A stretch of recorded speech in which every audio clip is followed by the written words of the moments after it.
In this lesson, I'm going to show you what the adjustment brush, the graduated filter, and the radial filter do. This is another way that you can adjust just parts of your image.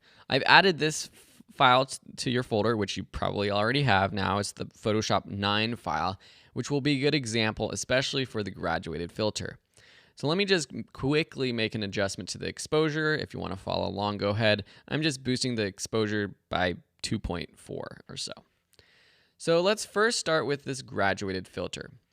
By clicking that, nothing happens, but we get a bunch of new sort of adjustments over here. Now they should probably not be changed. Right now I have the exposure adjusted, so I'm going to double click that so everything is set to 0. What I want to do is click and drag in the image, and just click and drag, and then I'll show you kind of what's happening. Nothing has changed when I clicked and drag. If I check on the mask option, and it might help to change this mask to something like pink, we can actually see the selected part of this image that is going to be adjusted. So I haven't actually added a pink sort of overlay to this. This is just telling me what's in pink is what is going to be changed. Now I can use all of these adjustments here to make changes. So let me turn off the mask and let me now make an exposure adjustment. So say I bring down the exposure or up the exposure, it's just affecting that top part of the image. I can adjust the white balance if I want to make the sky more orange or more blue. I can do that. Clarity or dehaze, this would be the perfect example of using dehaze to just get rid of some of the haze that's in the sky. You have all of your other options here that you can play around with that you've seen before. You do have one new option called moire reduction. I don't know if you've ever seen before, but when you're taking photos of a really detailed pattern like a striped shirt or a checkered shirt, sometimes you get a little bit of sort of fuzziness in that shirt. And so what you could do is apply that sort of moire reduction to just the shirt, which might be better done with the adjustment brush or the radial filter, which we'll show you in just a second. So that's basically what the adjustment brush does. And there are some more advanced features that I'll go over with all these tools in the next lesson. But let's go move on to the radial filter. So clicking that, it basically does the same thing. We can click and drag. And right now we have all of the same sort of presets that we use for that last adjustment. So let's delete that and reset all of these. So now if we click and drag, you see sort of an oval, and we can make it tall, wide. So say I just want to make some sort of adjustment to this part of the image. Well, let's turn on the mask to see what's happening.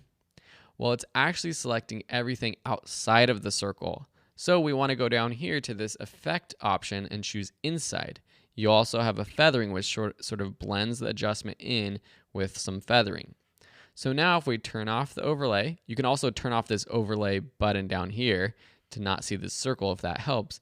We can now adjust this. Say we want to make this part of the hills really warm. Maybe we want to boost the contrast and the sharpness of this part of the image. Maybe boost the saturation. Now I'm just going through this a little bit quick, but let's go ahead and boost the clarity as well. So now that works pretty good. So say you want to do 2 of these adjustments. So either using the graduated filter or the radial filter. Now I'm like, okay, I'm ready to add another one. What you do is just click the new button up here and then you start from scratch. Okay? To delete or to move, you can just select it and move that point in the middle. See how there's that green dot? You could also select the edges to change the size. And then to delete, just when it's selected, press the delete key on your keyboard. Same with the graduated filter. If we want to go back and adjust it, we can go ahead and click the point or one of the points and make adjustments, or select the new button to create a new adjustment. And you can see that what happens is that it selects the part of the image from where you started clicking. So let me delete this and I'll show you again. So if I click at the bottom and drag up, it's selecting that bottom part of the image. If I click from the left and drag right, it's selecting the left side, and so on and so forth. Let's go on to the adjustment brush, which is basically the same idea, but instead of using sort of a graduated or radial filter, we're brushing on to our image. Let's reset all of our settings. Turn on our mask. You can change the size of your brush here, the feathering, the flow and the density, this is sort of like the opacity. And if your flow and if your density is off anyways, it will sort of only apply it at a more gradual level. You'll have to brush over multiple times to get the full effect. I usually just leave it on full. So say we want to just adjust those things down there. I paint over it. Let's turn off our mask so we can see what's happening. Maybe we want to decrease the saturation, make this black and white, make it super creative. Or maybe we adjust here, increase the clarity so everything's a little bit clearer, but we're not doing as much of a warm adjustment. Maybe we're making it a little bit cooler actually, making it a little less saturated, increasing the contrast or decreasing the contrast.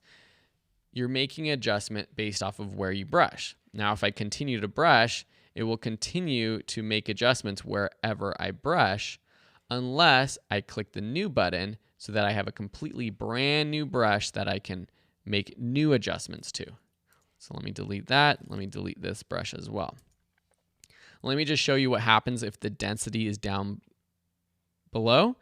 So now let's turn on, the mask is on. See how it's sort of a lighter pink? So whatever adjustments we make aren't going to be as strong.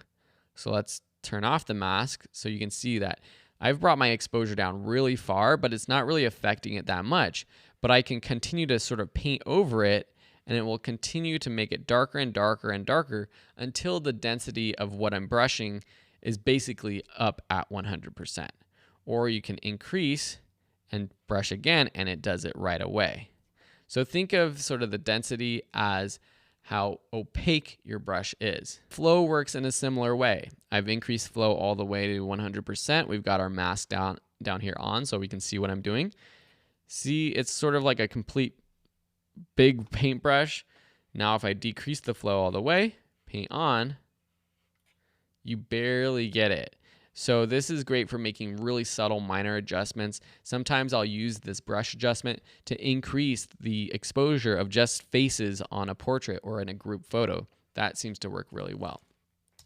So that's basically how you use this brush. I'm going to show you some advanced features for how you edit these selections with the range mask and also with the brushes option for your graduated and radial filters coming up in the next lesson.